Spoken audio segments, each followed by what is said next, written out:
My name is Jennifer Block. I've been a teacher in adult education for about 27 years. I teach in Oakland, California. I've been teaching ABE reading for most of that time. I am a reading specialist, and anyway, I've been at it for a while. Guillermo, what about you? Hi, everybody. My name is Guillermo Verdin. I am here in Los Angeles. I have been teaching ABE going on 14 years now.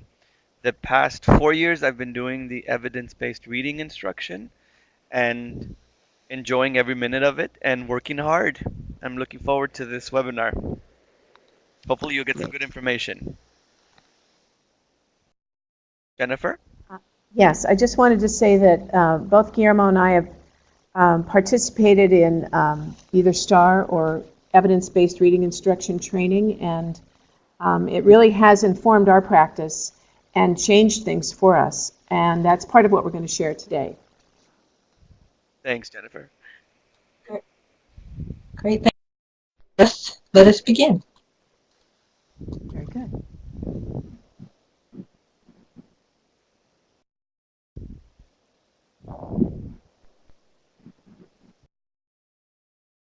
Okay. Guillermo, I'm really happy to be here with you this afternoon. Same here, Jennifer. Based on your own successful experience with applying best practices in teaching ABE students reading, what are some of the most important pieces of advice you'd like to offer ABE teachers?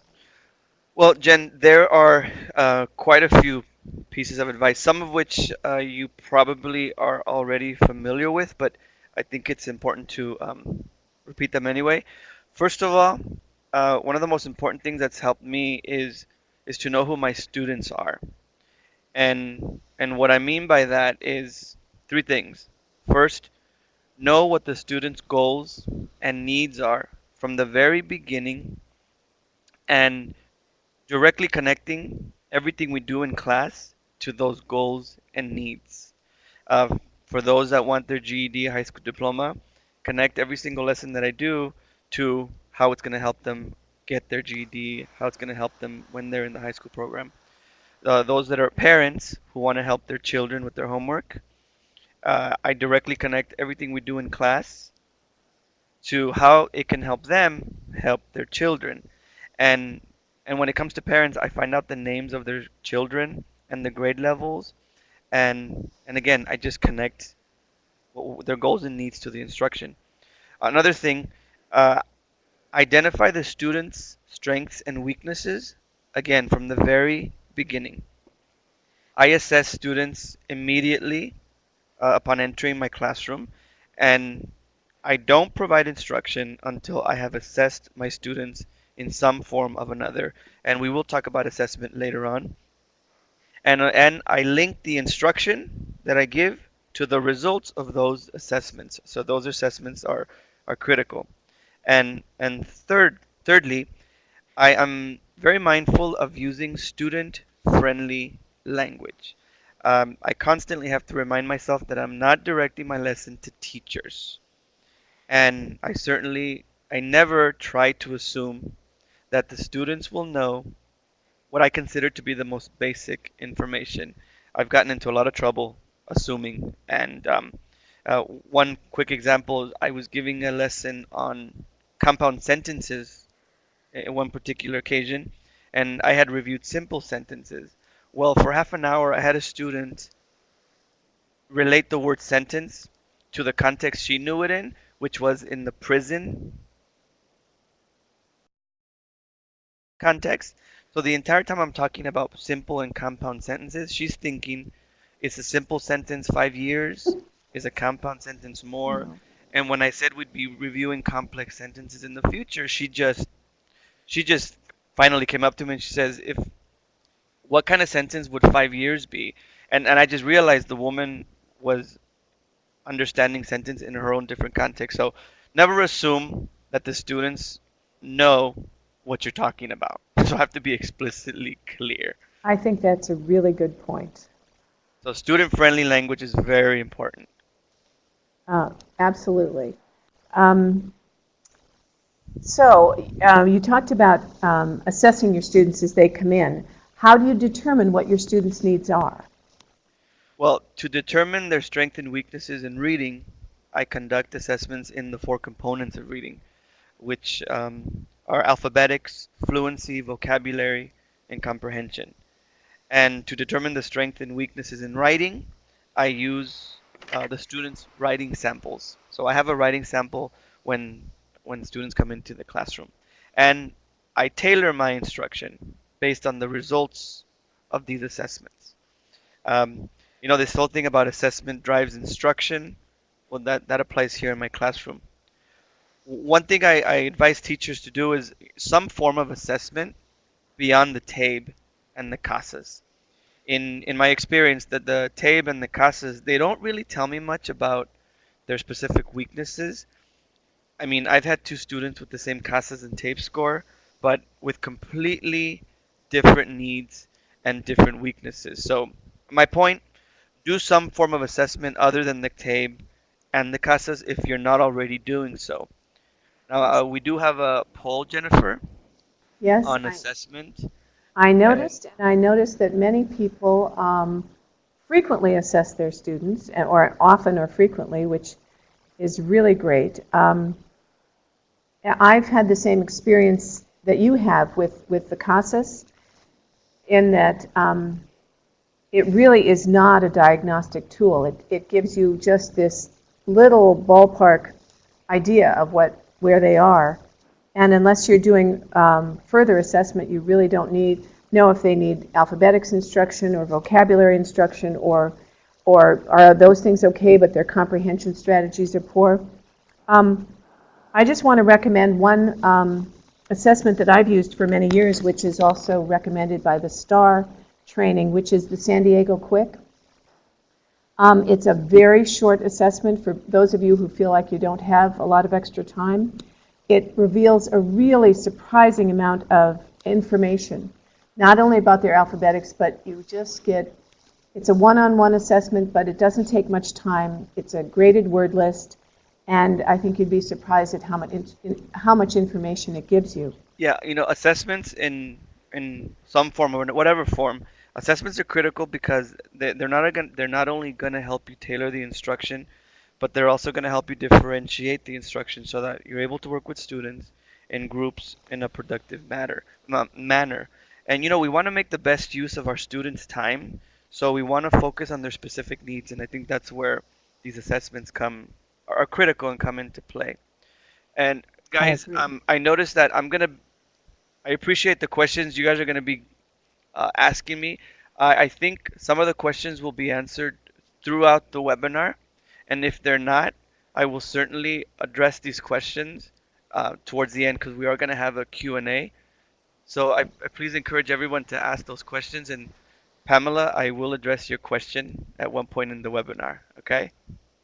And Ron, can I address Ron? Ron, it's called the San Diego Quick, and there is a link to it at the end of the webinar, which will take you right to it, because it's in the public domain now. The San Diego Quick, it's called. Okay. Okay. Guillermo, Yes. before you teach a lesson, how do you get started planning instruction? How do you map out how to move your students forward? This is a complex, adult education, as we know, is complex, and our students have very varied needs. So what do you do first? Well, there's a lot of planning and preparing before I enter the classroom to give any lesson. All of my planning and preparation is done ahead of time, and it's based on the assessment results. Now, this does take time, and I think most of us don't have the luxury of being paid for prep time, but nevertheless, it needs to be done. So, a lot of prep, a lot of planning. When I'm planning my lessons, I I apply this whole concept of beginning with the end in mind. I have to determine what it is I want my students to be able to do, and then I plan backwards from that in terms of what vocabulary, what skills, what knowledge, what activities am I gonna have to do to to make sure my students get to where I want them to get. And so I plan backwards and plan for it accordingly. And all the while, I make sure it's relevant to the students' needs. And then I got that goes back to their goals and their needs and their assessments. Great. That's a good place to start. You see this slide of the 4 components of reading, which Guillermo has alluded to more than once. And this is research-based. This is what the current research is telling us are the components that we need to deal with as we teach reading. Alphabetics, fluency, vocabulary, comprehension. The fluency, alphabetics, and vocabulary, of course, support the main goal, which is comprehension. So in applying your work, in applying best practices with your students, do you tend to try to cover all of these components in every lesson or in every week? How do you schedule time for each of these? Okay, well, first off,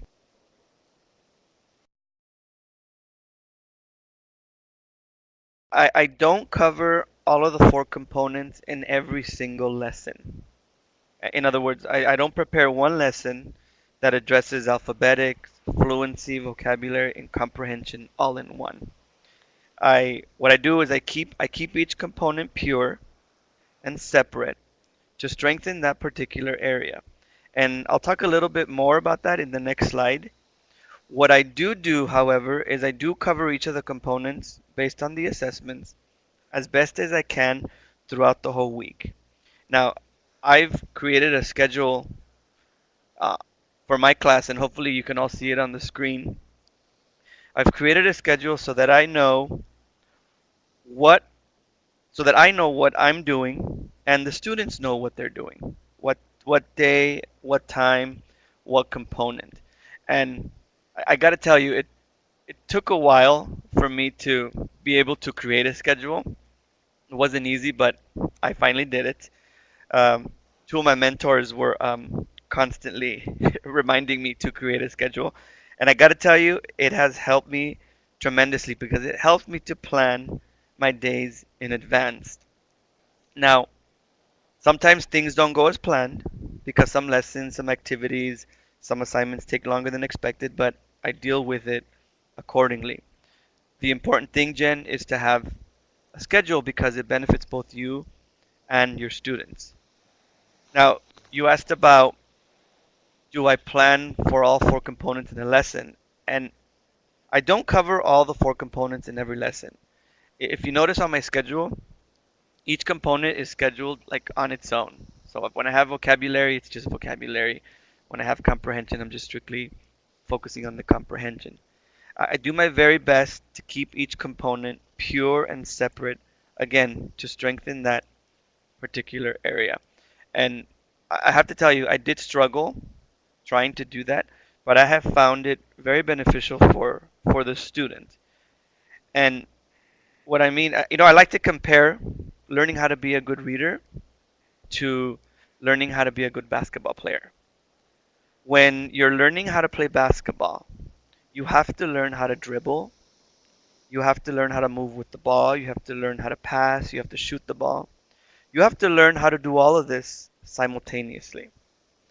Now, it's difficult for a person learning to play basketball to learn all of these components together at the same time. Well, at least it was for me. I'm a horrible basketball player. To be but to be a good basketball player, you have to master each of these components. I mean, if you don't know how to dribble and you never master dribbling, you won't be a successful basketball player, much less enjoy the game. And it's similar with learning how to be a good reader. If you're not a fluent reader, you won't fully comprehend what you're reading, much less enjoy what you're reading. That's why if I identify that fluency is one of your weak areas, it's important to focus on strengthening your fluency skills first because it will ultimately improve your comprehension. Based on my assessments, I have identified several students who have alphabetics as a weak area, and they need to strengthen that area because it's going to benefit them because it's going to help them. It's going to improve their fluency, and then improving their fluency, it's going to improve their comprehension ultimately. So I focus directly on these weak areas and work on strengthening them. And how do I determine the big weak areas? Through assessment. Now, I do have students who are at different levels in each of these components, and so to prepare for this, again, I have all my students grouped. I know what their levels are. I know what their needs are, and I just plan everything in advance. I determine what I'm doing, who needs it, who doesn't need it, and then I plan accordingly. Now, That's great. I'm sure Yes. you all agree, you guys. Reading is a complex process. It's one of the hardest topics to teach. I mean, it's not easy teaching reading, especially to some students who don't want to read or don't like to read. And that's a great point, Guillermo. And while, I see in your schedule too, you're teaching directly the groups who need work in alphabetics and vocabulary. Often you're doing whole group work with students you're introducing certain skills to. And I know that even while you're teaching the components separately, you also need to be engaging students in reading tasks that are interesting and provocative, so that it gives them a reason to read and a reason to want to develop these skills. So and the components too are not, we're reminded, are not sequential, but all flow into each other. Yeah, So while they're working on these, they still have to be reading and reading and right. reading. Eventually, the goal is the integration of all these four components. I mean, eventually, Right. all four of these components are internalized and they're working simultaneously. That's how that's what happens with us when we read. They're already internalized. That's right. And and it's hopefully as they continue to read, they're noticing improvements and they're still noticing what their weaknesses are that they need to continue to Yeah, work on. and I do have students who don't like to read out loud with fluency, and they know they Uh-huh. have to practice their fluency, and sometimes they do say, well, I don't like to read out loud, so I don't want to read out loud. And I always go back to basketball and dribbling. And eventually they start dribbling. That's right. Otherwise, You can't get better if you don't exactly. practice. That's right. I keep saying that too. There's our guys Our playing basketball. players are And it's not just about shooting, it's about playing the right. whole game. You need all the components in order Yeah, to be I can't successful. dribble and move at the same time, but I can shoot the ball. So I'm still working on basketball. I'm still working on it. So, yeah, great. Here we're moving on to strategies and delivering instruction. What are some strategies or approaches that you use to teach your Well, students? I'm going to sound like a broken record here, but I provide instruction based on assessment results. I provide instruction based on assessment results. And I also use direct explicit instruction. And everybody, if you forget everything I say today, don't forget about direct explicit instruction. That's a big, it's a key piece in being successful in the ABE room, in the ABE classroom, I think. And Jennifer, I understand that you can learn more about direct explicit instruction in the ECOP webinar page. You had a webinar last week, I believe, or 2 weeks ago. I had a webinar on right, April 25th, so I think you look it up that way. And in the ECOP, you can find it there. And also, Guillermo has a series of videos in the virtual workroom where Guillermo demonstrates direct explicit instruction, and there are materials that go along with that to help you kind of practice and think it through how you would deliver a lesson using direct explicit instruction, which is the research-based best practice. So check those out. And if you forget, they're always there for you to go back to and all of the work through resources again. we mentioned in this webinar will be posted at the end. So yeah, those those videos. Fun. Those videos, you remember. And here are the steps of direct explicit instruction, should any of you forget them. And we've asked Guillermo to flesh them out just a little bit more and step us through the little circle.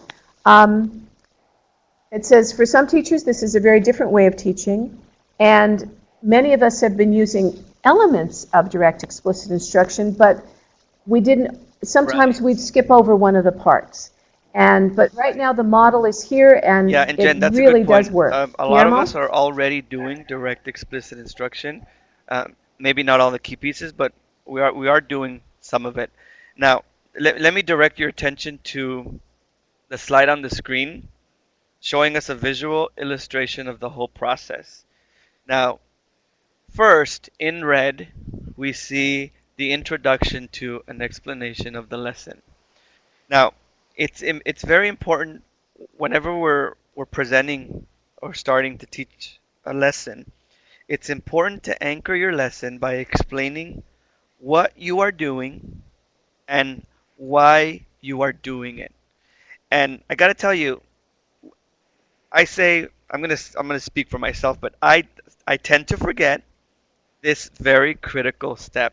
Not lately, but in the past, I tend to forget this critical step, and it makes a world of a difference when you do explain to your students what it is you're doing and why you're doing it, versus when you don't, when you just jump right into the actual lesson.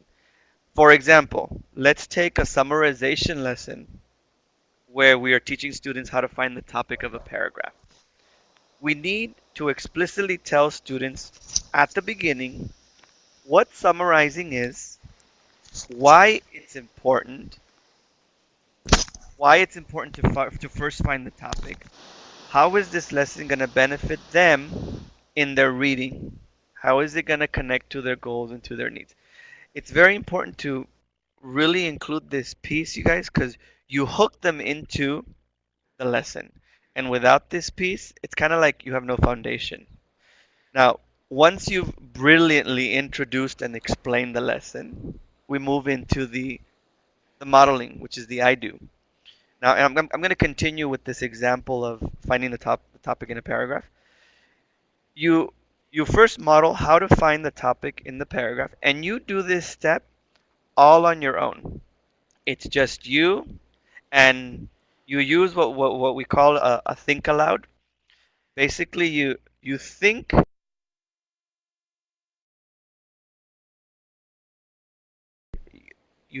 you say out loud what you're thinking while you are finding the topic. And this is called the I do, and appropriately so, because it's only you doing the work while the students watch. And this is a very important step because they get to see what's going on in your mind while you're trying to figure out the topic. And they see how you approach it. And it's a very important piece. After the I do, we move into the guided practice. And there's two parts to this. There's the we do and the y'all do. Let me start with the we do. Um, you find the topic of another paragraph, but this time you ask the students to help you out, and you find the topic together. And this is why it's called the we do, because you're doing it together. Now, if you've modeled it effectively, you don't have to worry about the crickets in the classroom because I guarantee you students will participate and join you. After doing a couple together, you then ask the students to find the topic of another paragraph in pairs or in groups. But this time, while they're finding the topic, the teacher is watching and providing assistance as needed. And this is where they're doing, and you're watching and assisting. Eventually, we get to the independent practice, the you do. Eventually, you get to the point where the students are finding the topic in the paragraph independently and at their instructional level. And I know the next step says continual monitoring, you guys, but realistically, the monitoring is taking place the entire time throughout the whole process. So the monitoring is not an extra piece, an extra step. It it happens throughout the whole lesson. And yeah, and there you have direct, explicit instruction. Explain. I do, we do, y'all do, eventually you do, and we monitor the entire time. Great. And now, sometimes when I'm doing the I do, it has happened that I do a couple of I do's before we move on to a we do. I kind of gauge the class. When we get to the we do, when we're doing work together, I might stay there for a little while because it might take a little longer than I expected. So I can't expect to brilliantly just go from an I do to we do to a y'all do. It's gonna take time. Each of these steps, you might be in the we do for a couple of class sessions. You might be in the y'all do for a couple of class sessions, and it's gonna take a while before it gets to the you do independent practice. So I've had that experience too, Guillermo. Um, and it's not something you step through in one day. And sometimes you'll stay at the we do for weeks if you're doing something difficult like teaching summarizing. And sometimes you step back and do more modeling. And sometimes you get to move ahead more quickly. But it's not necessarily a smooth circle. yeah, That's all I'm saying. yeah, that's a good point, Jennifer. I won't go through all the steps in one class session. That to Right. me is not realistic and or effective. Um, Yeah. I'm We don't want to act like this is a lesson plan, that you do all of this at once. And you would explain and you would model and you might get to some guided practice, probably, right. in one lesson. But then you might come back the next day or the next couple of days and model a little bit more before you do different kinds of guided practice. It can go on for a Yeah, long and time. and and if it takes longer than you expected, it's okay.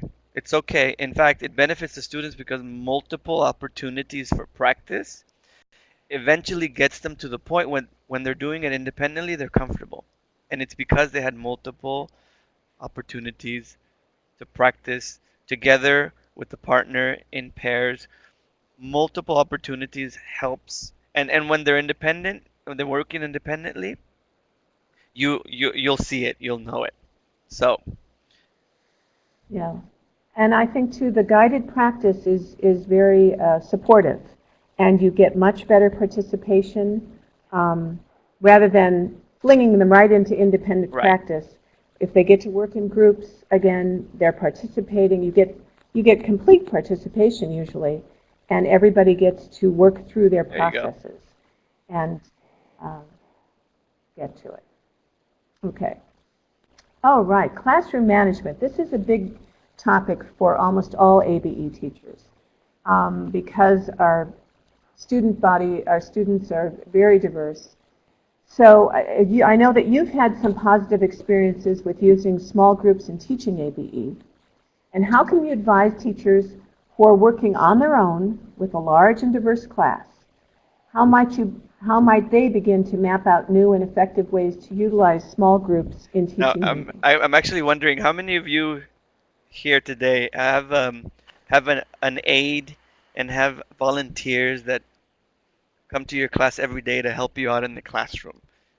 I'm guessing maybe not many. So this issue of Yeah. classroom management is quite a bit of a hot topic. You can you can manage. Yeah, no help. Okay, thanks, Deb. Yeah. Well, This was my experience for yeah, years and years as well. definitely group. I group my students, but I don't have too many groups. And I'm also very strategic in how I select the students for my specific groups. Now, Pamela, you asked earlier if I had students who are different levels, and the answer is Yes, absolutely. Not only are they different levels, but they also have different needs. And so how do I prepare for this? I I prepare by grouping and by planning in advance using my schedule. Uh, I I have to know what it is I'm doing, who I'm doing it with, and what exactly I'll be doing. I group students according to their needs and their instructional level based on the assessment results. And I plan in advance the work the groups will be doing. This part is very crucial. Without planning and preparation in advance, it won't work.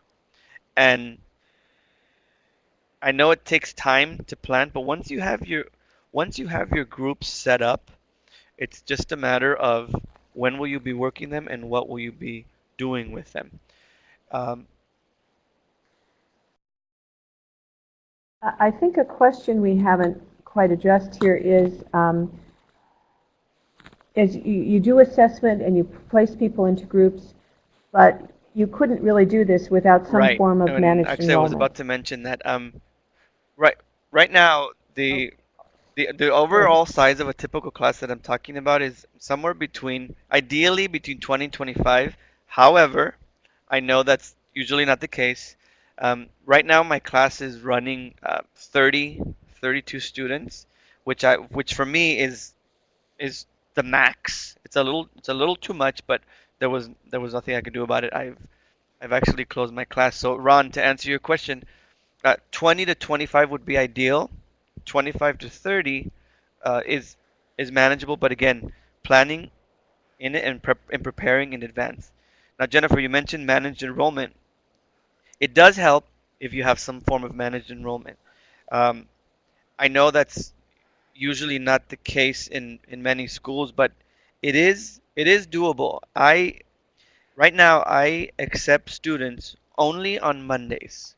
So on Mondays, my counselor knows and my administrator knows, and we've all agreed that on Mondays I will accept students. And on Mondays I schedule for the assessments. That's when I do all of my assessments. And guess what?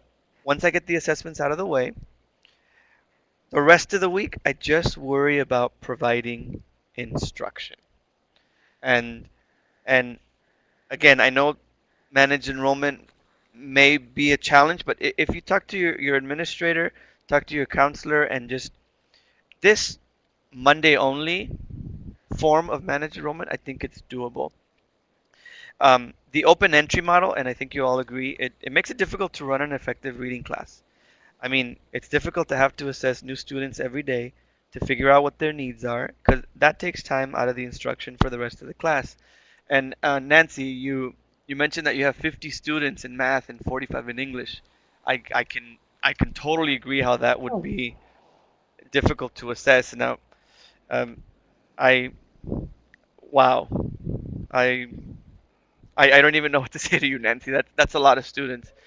Um, I'm in an ABE reading classroom, so I'm not an II lab, and so it will be different for an II lab.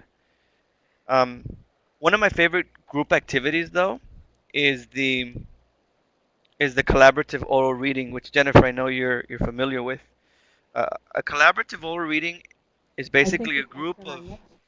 of no I more think that's on than our next 7 to 8 students, and we read short stories or novels. And in my class, we've read Blima, Wizard of Oz, Mask of Zorro. We finished Harriet Tubman a little over a month ago, and now we're moving on to Jackie Robinson. You know, students really enjoy this activity, and they look forward to reading the next chapters. And when we do a collaborative oral reading, it's like maybe 20 minutes, 15 to 20 minutes at most. And these collaborative oral readings, you get the most bang for your buck. So, I agree. I have found it to be a really successful experience. And they do enjoy it so much. And while they're practicing fluency, they're also getting to know each other. I have found students be very supportive of each other, and and they really enjoy the books. They get to really enjoy a book. So moving on to the next one too, I know this is a big issue for to understand. You know, your schedule is great, mapping it out. But here's a more specific question: if an instructor is teaching without an aide, as most of us are, and is busy helping one small group for 15 to 20 minutes, what structured activities could she give, or he give, to two other small groups to work Okay, independently so on during this period? yeah, And you mentioned yeah. collaborative Now reading that this is this isn't you easy might to be do, doing. but it's doable. And if you prepare and you plan in advance for the work that your groups are gonna do, it's gonna go smoothly. I can promise you. What if you have, let's say, I usually don't have more than 3 groups.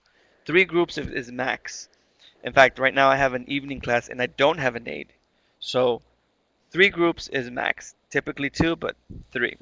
One group you can work on fluency using the collaborative oral reading that I just described. Now, while I'm working with one group in this collaborative oral reading, another group can do a sustained silent reading for the same amount of time that I'm working with my other group. Now, they won't be reading just for the sake of killing time.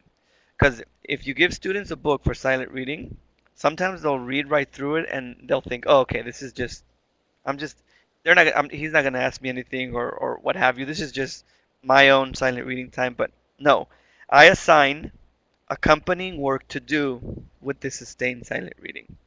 I use this reading response journal that I found on the internet, and this is one of the resources that you guys will will see at the end of the webinar. So it's uploaded.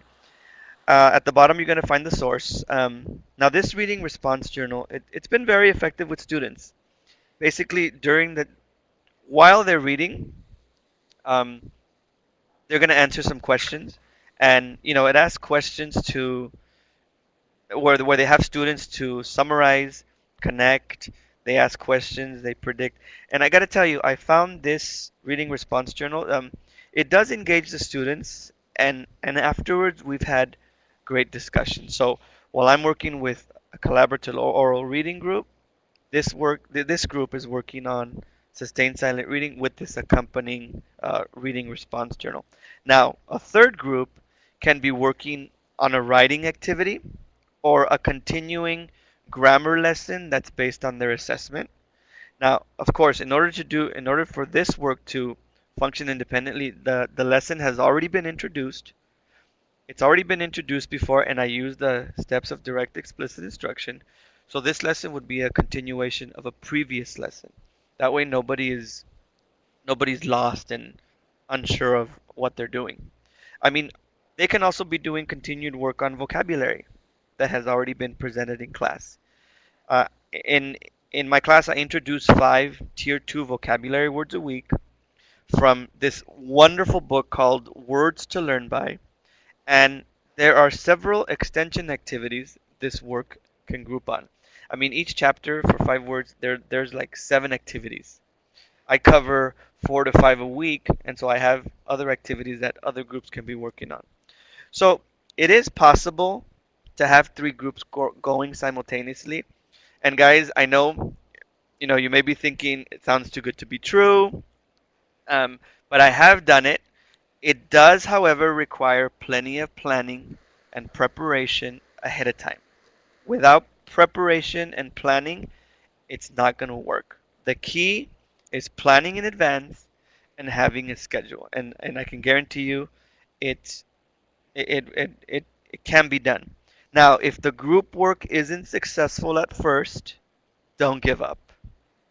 What's that saying, Jennifer? If at first you don't succeed, try and try again. And guys, I have tried and Right. tried again repeatedly, and I managed to get it to work. So group work is possible. And I think that's a good point. It is something that's worth doing. You want to be able to teach students at their level. And you have a great schedule, and I know you post your schedule so students can refer to it. And as they build a routine around it, students will settle into a routine, and Right. that will help, but it does take some time. All right. So we're getting a little late. What are some other best Now, practices you apply when teaching reading? one of the best practices I found successful and effective is strategy instruction. I want my students to learn and apply strategies that are going to help them understand and remember what they read. I want to help my students understand these strategies and apply them in their own reading. And whether they're in class, whether they're at home, whether they're at the park, it's important for students to have strategies. It's important for them to internalize these strategies through repeated exposure, repeated modeling, a lot of direct, explicit instruction. And some of the strategy instruction that goes on in my classroom is teaching students how to identify text structures using the KWL chart. Um, Teaching students how to self-question to regulate their own comprehension. Teaching students how to go about summarizing and teaching them these strategies to be able to do these things on their own. Now, I can't go in specific to into all of these because we don't have that much time. But if you Google these guys, there's a lot of information on these strategies and teaching these in class. And I wanted to mention too that in the webinar that I did in April, I gave an example of one of the summarizing strategies that Yes, the wrap. called WRAP, which is being recommended. And summarizing strategies are something that helps students both with their reading comprehension and their writing. So it is there's a lot of good research out there to reinforce our practice and to make it a really important thing to do with your students is to teach them how to one big thing, one focus in the classroom is teaching the reader and not the reading, teaching our readers to be able to read on their own and use strategies and have tools they can use on their own so they can understand and remember what they read and be successful at it. Absolutely. So, okay. we're almost there. Here, as we're coming sort of to an end, there was a question at the end of my webinar, which I said we would try to address, and in this following webinar. And the question was, how do you use a whole novel with an ABE reading class? And I know, Guillermo, you and I have with discussed novels, this, so I use what it are your thoughts? collaborative oral reading, but I don't do it, and I've never done it, and I don't recommend you do it with the whole class. I recommend you do it with a small group of no more than 7 to 8 students, and it works great. Um, the students love reading the chapters, and usually when we're done, they want to read another one, but I have to stop it, nip it in the bud, and we continue the next day. But they love novels in small collaborative oral reading groups. And so that's how I've used them in my class.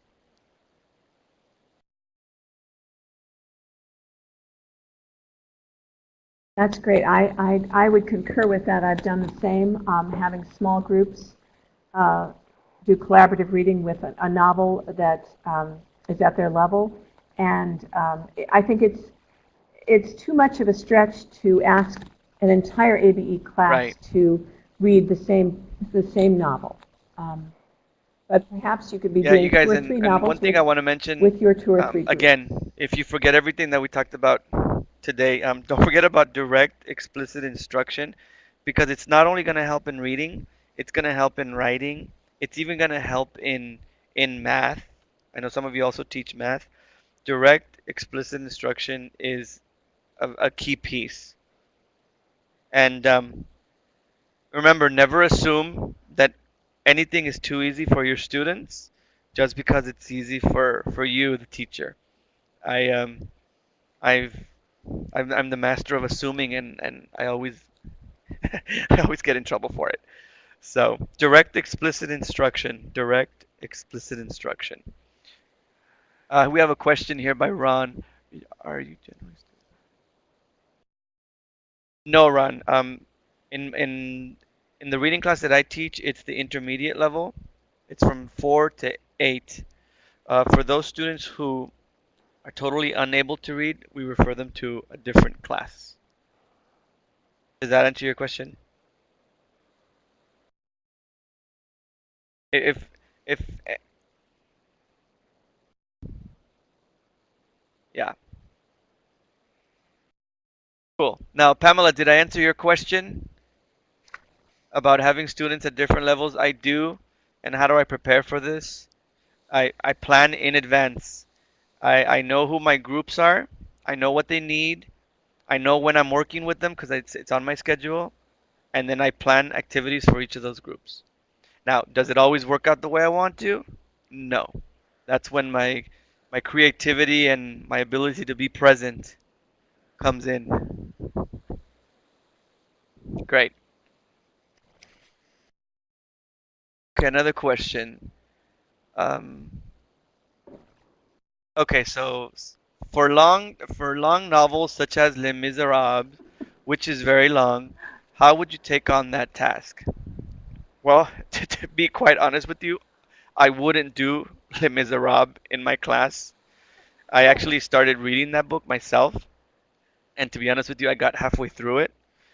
So first of all, I wouldn't start with Les Mis, but if I do have a very long novel that's at an appropriate level, I I usually read. We do collaborative oral reading about 3 to 4 times a week. So it'll just take us longer than usual, but I will take on a very long novel, and hopefully that answers your question. The advanced group, yes, Joseph. If you have real advanced groups and you think they can handle this book, by all means, absolutely. And it's fitting since they are incarcerated. There you go, Joseph. Yeah, I'm gonna pick your brain for when I decide to read Les Mis. So you'll be hearing from me soon, hopefully. Yes. Guillermo and Jennifer, with your Guillermo, permission, really appreciate this is hearing about Catherine. I'd like to the interrupt. experiences you've had in applying best practices and implementing. So Go ahead. I'd like to bring us to a close as we're coming upon 5 o'clock. Let me just point out a couple of things.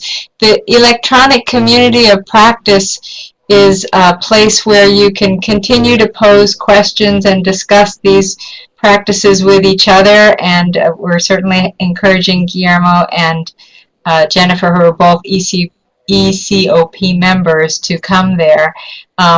Just a couple of quick points. The ECOP is located here, calproecop.groupsite.com. And the virtual workroom has the videos of Guillermo and also another very skilled ABE instructor teaching showing different best practices at work with their students. So you'll find that on the CalPro website. Just click on the virtual workrooms button on the left, and there you'll see videos and also some wonderful application activities which Jennifer Block created. I'd like to thank both of our speakers, Guillermo, for answering so many questions, and Jennifer for helping prepare this and come up with such thoughtful questions. The recording to this should be available by Friday in the electronic community of practice, and so there will be an evaluation there. The handouts will also be there. So if you don't have an opportunity to download this right now, not to worry, you'll be able to access it, it all and then some on Friday. The instructions to download are in the lower left-hand corner. You basically highlight the desired file and then you click the Save to My Computer button. If you want a certificate of attendance, you'll email Barbara Carruthers, and her address is here. We would really welcome more specific feedback on this webinar through the ECOP. You just click on the More tab there. Oops, sorry. I wanted to just show you that. So here, once you get to the ECOP, there's a More tab, and then there's an ECOP Webinars page. So thank you, everyone, especially Guillermo and Jennifer. Thank you, Barbara, for your technical support. Thanks for all of you for coming out today. We hope to continue the conversation and the learning in the ECOP.